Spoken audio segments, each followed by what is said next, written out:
Kain tayo. Lord, maraming salamat sa binigay mong biyaya para sa amin.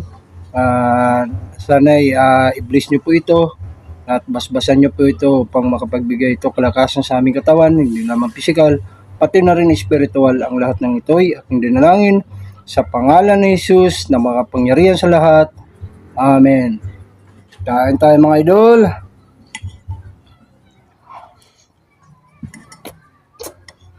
Sabayan niyo akong kumain mga idol. Namiss ko kasi magkilaw ng isdang dilis mga idol.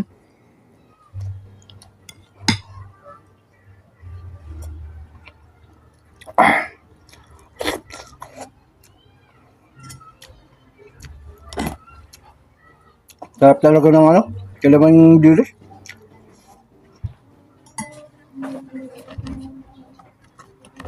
So, may plate tayo.